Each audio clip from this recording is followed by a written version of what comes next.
అందరికీ నమస్కారం ఫ్రెండ్స్. ఈ రోజు మన మధ్యలో పెండాల అంజయ్య, అయితే వీళ్ళ అమ్మ నాన్న పెండాల జంగయ్య, పెండాల పోషమ్మ, వీళ్ళు సాకలోళ్ళు. అయితే వచ్చేసి లేమూరు గ్రామం, కందుకూరు మండలం, రంగారెడ్డి జిల్లా, తెలంగాణ రాష్ట్రం. ఒక 13 సంవత్సరాల క్రితం ఈయన చనిపోయిండని మరి లేమూరులో బొంద కూడా తవ్వడం జరిగింది. బంధుమిత్రులందరూ వచ్చిర్రు, మరి గ్రామ పెద్దలు, వాళ్ళ రక్త సంబంధం బంధుమిత్రుల్లో వాళ్ళకి సంబంధించిన వాళ్ళందరూ కూడా లేమూరికి రావడం జరిగింది. మరి ఈయన చనిపోయిందనే వార్త మరి పోలీస్ కంప్లైంట్ ఇచ్చినప్పుడు తప్పిపోయిందని కంప్లైంట్ చేసిరంట, చచ్చిపోయిందని మరి ఉల్టా మరి ఆ సమాచారం తెలుసుకున్నారు ఊరోళ్ళు. తెలుసుకుని అయ్యో చచ్చిపోయిందంట అని చెప్పేసి బొంద కూడా తవ్వడం జరిగింది. మరి బంధువులందరూ రావడం జరిగింది. కొందరు శోక సముద్రంలో మునిగిపోయినరు. అంటే ఆయన అంటే ప్రేమ ఉన్న వాళ్ళు ఏడ్చుకుంటా అయ్యో తమ్మి, అయ్యో అన్న అనుకుంటా ఏడ్చి మరి ఆ రీతిగా ఆ లేమూరు గ్రామంలో ఆ విధంగా జరిగింది. మరి ఇప్పటికే మన కళ్ళ ముందు సజీవంగా బ్రతుకున్నాడు. 13 సంవత్సరాల కింద చనిపోయిందన్న మరి సాకలి అంజయ్య మరి మన మధ్యలో ఉన్నాడు. మరి నేను కూడా కళ్ళారా చూసినా, ఆయన కష్టపడుతున్నదంతా చూసినా. మరి మంచి వ్యక్తి, ఎవరు కూడా చేయి ఆపకుండా మరి తనకున్న ఆలోచన మేరకు ఒకరికి భారంగా బతుకొద్దని ఆయన పని ఆయన చేసుకుంటూ మరి సమాజంలో జీవనం కొనసాగిస్తుండు. పాపం ఆయనకి వెనక ముందు ఎవ్వరు లేరు. మరి మంచి మనస్తత్వం కలిగిన నాకు వరుసకు బాబాయ్ అవుతాడు. చాలా మంచి వ్యక్తి. బాబాయ్ నమస్తే. నమస్తే. నీ పేరేం పేరు? అంజయ్య. ఇంటి పేరు చెప్పు. పెండాల. పెండాల అంజయ్య. ఏం కులం మీది? సాకల కులం. సాకలు. అంటే మీరు ఏం చేసుకుని బతుకుతారు? బట్టలు. అయితే మరి ఏ ఊరు మీది? లేమూరు. లేమూరు. మీ అమ్మ నాయన ఉన్నారా? చచ్చిపోయారు. ఇప్పుడు ఎంతమంది ఉంటారు మీ ఇంట్లో? ఒక్కనే. మరి అన్నం ఏడు తింటావు? నేను అనుకుంటా. మరి ఆ మధ్యలో అంటే ఇప్పుడు ఎన్ని ఏళ్ళు అవుతుందో నాకు అంత గుర్తుకు లేదు, కానీ నువ్వు చచ్చిపోయినావని బొంద కూడా దొగిరని తెలిసింది. అవును. నిజమా? మరి నువ్వు ఏడున్నావు అప్పుడు, నువ్వు చచ్చిపోయినావు అన్నప్పుడు? నువ్వు తుగ్గుడలు ఉంటే చచ్చిపోయినా బొంద ఎట్లా దొగిరాలు? అక్కడ కంప్లైంట్ ఇచ్చారు. ఏడా? Police station. చచ్చిపోయినా? తప్పిపోయింది అనక చచ్చిపోయినా ఫోన్ చేస్తే ఈడ బోన్లో చూస్తున్నావు. అంటే మరి ఇప్పుడు కట్టెబట్ట, కుండ అవన్నీ తెచ్చిరా? తేనికి నేను వచ్చినాక తీసుకొస్తామని తయారయ్యారు. అంటే మరి నువ్వు చచ్చిపోయినావని కరెక్ట్ ఎవరు చెప్పారు? అదే పోలీసు వాళ్ళే చెప్పినట్టు. అంటే తప్పిపోయిండు చచ్చిపోయిన దానికి తేడా తెలవక తప్పిపోయిండని వీళ్ళు చెప్తే చచ్చిపోయిండని వాళ్ళు అనుకుని అట్లా చెప్పారు. మరి ఊర్లో బొంద తీయడం జరిగింది. అంటే ఎవరు తప్పించారా బొంద? మరి మీ వాళ్ళేనా? మా వాళ్ళు.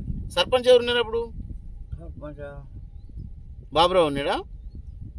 గణేష్ ఉన్నాడా? కొండరెడ్డి ఉన్నాడా? కొండరెడ్డి సర్పంచ్ ఉన్నప్పుడు. అయితే ఏమేం చేశారు? బొంద దగ్గర ఇంకేం చేశారు? ఏం చేయలే. బొంద దగ్గర నేను వచ్చిన సగం అయ్యేది.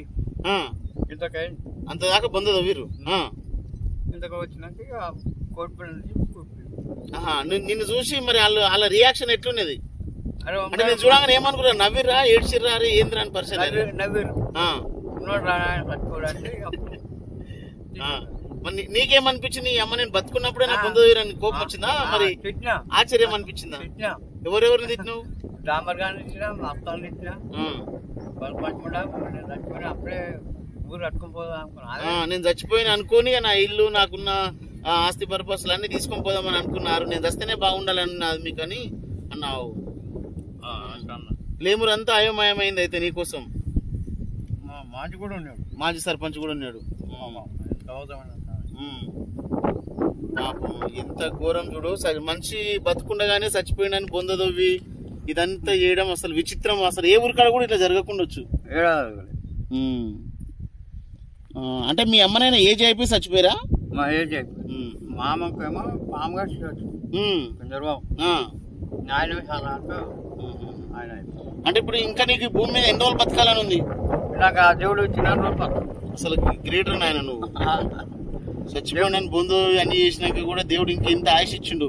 మరి అప్పుడే ఒక కాలిపోయిందా? కాళ్ళ పెట్టుకున్నావు మనం?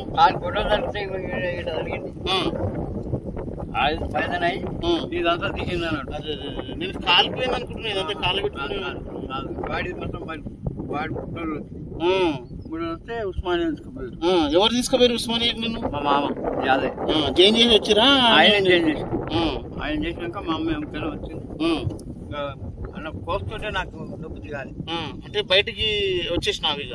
బయటికి వెళ్ళి వచ్చి అంటే రోడ్డు పోటీ నడుచుకుంటూ ఇంటికి వస్తున్నావా ఇక? రోడ్డుకు పోటీ ఏడాకి వచ్చినప్పుడు మన చార్మినార్ డిపో వచ్చిన ఉస్మానియాకి చార్మినార్ డిపో దాకా నడుచుకుంటూ వచ్చినావు? ఉస్మానియాకి చార్మినార్ డిపోలోకి వచ్చినాక సుగూడ బస్సు వచ్చింది. సుగూడ బస్సు ఎక్కి సుగూడలో దిగి మరి బస్సులో ఉన్న వాళ్ళు ఎక్కడి నుంచి నేను ఏమైంది ఎక్కినాక బాగా ఉంది. అంతా వాసన వస్తుంది, మందు మంచి మందు పెట్టిండ. ఇంకా అట్లే ఇట్లా కప్పుకున్నాగా ఎవరిని గారాకుంటున్నాగా ఇట్లా వచ్చేది, ఇట్లా పెట్టుకుని. అంటే తుగ్గడం వచ్చినావిగా? తుగ్గడలు దిగినాక నీకు ఎవరు చెప్పారు నువ్వు చచ్చిపోయినావంట, బొంద చదువుతుంది అంతా చేస్తురని? బ్రహ్మం గారు ఆటో నరసింహ, భాషమని నరసింహ చెప్పిండు. అరే ఏంద్రా పిల్లగా నువ్వేమో బతికే ఉన్నావు, ఊళ్ళో బొంద చదువుతున్నా? విచిత్రం ఇది.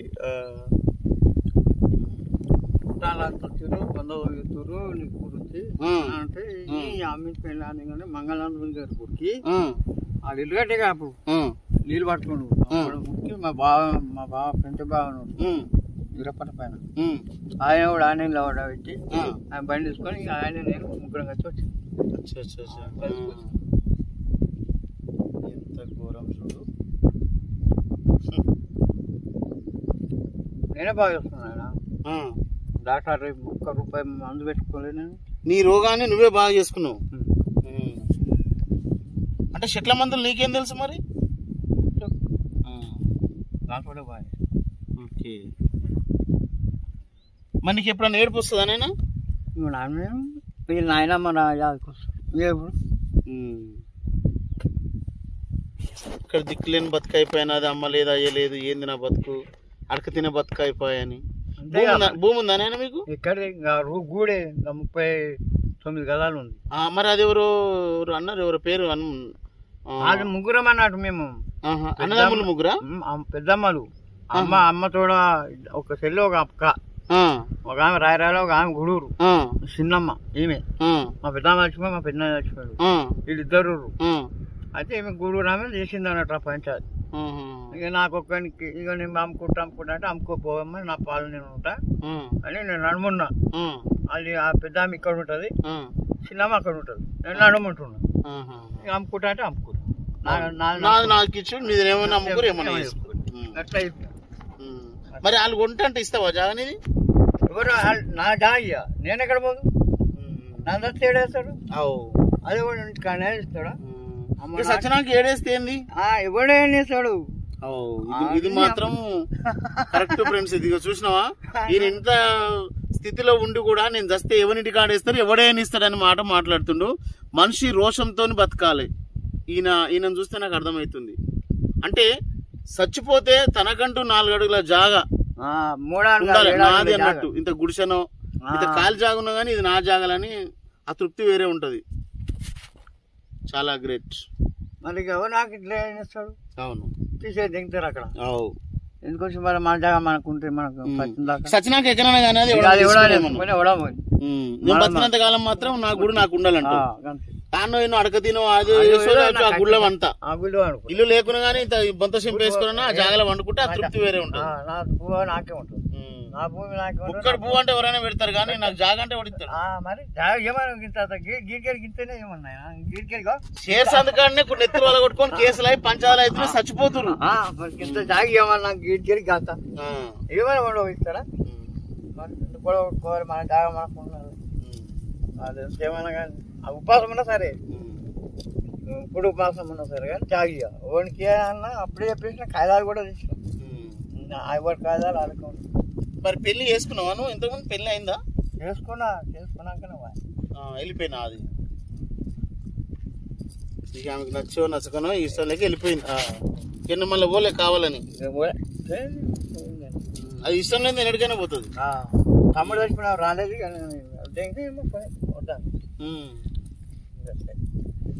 మరి పెళ్లి చేసుకున్నా?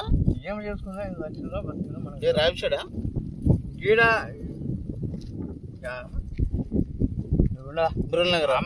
అమలకాయలు అవుతారా? మంగళపల్లి, కానపురం, చింతపల్లి, చింతలపల్లి. చింతలపల్లి కాదు ఇడ కానాపురం అమంగల్ అవుతారా మంగళపల్లి దాటంగానే మంగళపల్లి అవునండి దాటగా సుఖపురం వస్తుంది అక్కడ సుఖపురం దాటంగానే కానాపురం. నేను అంజరేట్ బిడ్డ నుంచి నాకే సుఖపురం చిన్న బిడ్డ అదే కొడుకా. నీకు రోజు పొద్దున ఏడు తింటావు, మధ్యాహ్నం ఏడు తింటావు, నైట్ ఏడు తింటావు? నేను అనుకుంటా బియ్యం తెచ్చుకుంటా బియ్యం తెచ్చుకుంటా. ఎప్పుడైనా చచ్చిపోదాం అనిపించిందా నీకు? ఇక దేవుడు దొరకపోయినా కాదు నాయన, సరే ఎవరినైనా దేవుడు దొరకపోతే పోతాం, కానీ ఎప్పుడైనా నీకు బాధ కలిగి ఈ అమ్మ ఏం బతికి సస్తే బాగుండు, నా కోసం ఆయన పొందు నీ అమ్మ సవకనైనా పోతే అనిపించిందా ఎప్పుడన్నా? ఎప్పుడు ఏ సందర్భంలో అనిపిస్తుంది నీకు?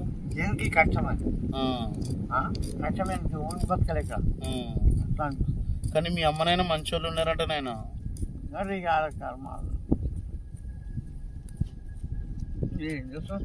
మనకి ఇంత రాసిండు దేవుడు రాసిండు. చూసారా ఫ్రెండ్స్, మరి నేను కూడా ఆటో డ్రైవర్. నేను మరి ఆటోలో చక్కెర సంచులు, బియ్యం సంచులు, పప్పు సంచులు, మందు సంచులు ఏది తెచ్చినా గానీ మరి ఈ బాబాయ్ వచ్చి నేను కూడా మోస్తారా 100 రూపాయలు అని చెప్పేసి బాబాయ్ కూడా చాలా సార్లు మరి సంచులన్నీ మోయడం జరిగింది.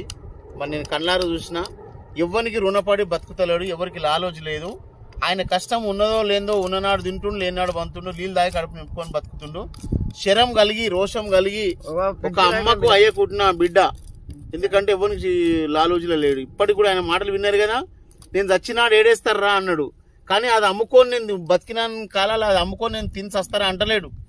అంటే నేను చచ్చినా సరే కానీ నేను చస్తే ఏడేస్తారనే మాట మాట్లాడుతుండు. మరి అది చాలా గమనించాలి ఈయన విషయంలో. మరి లేమూరులో ఉంటాడు, కందుకూరు మండలం, లేమూరు, రంగారెడ్డి జిల్లా, తెలంగాణ రాష్ట్రం. మరి పింఛన్ కూడా రాయమని చెప్తే రాదు. ఆయనకి ఇంకా పింఛన్ రాయమని చెప్తే కూడా ఏ దిక్కు లేదు నాకు, అయ్యా నమస్కారం పెట్టినా గానీ మరి ఎవరు కూడా స్పందిస్తలేరని వింటున్నాం ఆయన మాటల్లోనే మనము. మరి ఏదో నెత్తిలా గుడ్డలు దెబ్బ తగిలి ఇదంతా ఫైజన్ అయ్యి ఇదంతా ఇట్లా గొంతు కాడ ఇదంతా కూడా బుగ్గలు వచ్చి ఆయన ఎంతో బాధపడినప్పుడు మరి వాళ్ళ మామను బావను ఎవరో ఉస్మానియా హాస్పిటల్ జాయిన్ చేసినప్పుడు ఈయనతో పాటు వాళ్ళ అమ్మ కూడా పోషమ్మ అనుకుంటా, పోషమ్మ మరి దగ్గరుండి ఆమె ఆయనకు సేవలు చేస్తూ ఉన్నప్పుడు మరి ఆయనకు పక్క వాళ్ళని చూసి ఆయనకు కొంచెం విరక్తి పుట్టి ఏమో నన్ను కూడా ఇట్లా కోస్తారేమో ఇట్లా చేస్తారేమో అని భయంతో బయటకు వచ్చేసి Osmania hospital Osmania general hospital నుంచి మరి చార్మినార్ డిపో బస్ డిపోకు రావడం జరిగింది. అక్కడ బస్ ఎక్కి మరి తుగ్గూడలో దిగి అక్కడ ఉంటున్నప్పుడు మా ఊరైన బ్రహ్మంగారు అని భాషమన్ నరసింహ ఆయన చూసి, అరే ఏం పిల్లగా నువ్వు చచ్చిపోయినావని ఊర్లో బంధువుతులు మీ చుట్టాలందరూ వచ్చారు, అయ్యో మరి నువ్వు బతికే ఉన్నావుగా మంచిగా ఉన్నావు అన్నప్పుడు మరి ఆయన రియాక్షన్ చూడండి ఎట్లా మాట్లాడండి. ఇప్పటిదాకా మరి వాళ్ళ ఇంకా ఇద్దరితో పాటు బండి మీద ఎక్కించుకొని వచ్చి లేమూర్లో కనిపించి అదంతా కూడా చూసి మరి ఆయన ఎంత మరి సంతోషం ఉంటుందా బాధ ఉంటుందా మీరే చెప్పండి. అందరినీ కూడా కొంతమంది తిట్టి నేను చచ్చిన అనుకున్నారా, నేను చచ్చిన అనుకుని నాకున్న గూడు అమ్ముకొని మీరు తీసుకొని పోదాం అనుకున్నారా, నేను చస్తేనే బాగుంటుందా మీకు అన్నట్టుగా స్పందించి మాట్లాడడం జరిగింది. మరి ఇట్లాంటి వీడియోస్ ఇట్లాంటి ఇంట్రెస్టింగ్ వీడియోలు మీకు కావాలంటే ధనారం జంగన్న యూట్యూబ్ ఛానల్ని సబ్స్క్రైబ్ చేసుకోండి, లైక్ చేయండి, షేర్ చేయండి. మీ అందరికీ మనస్ఫూర్తిగా కృతజ్ఞతలు, కళాభివందనాలు. Thank you. మరి ఈ వీడియోను ఆదరించండి. మరి ఇలాంటి పరిస్థితి ఎవరికి రావద్దని నేను మనస్ఫూర్తిగా కోరుకుంటూ సెలవు తీసుకుంటున్నాను.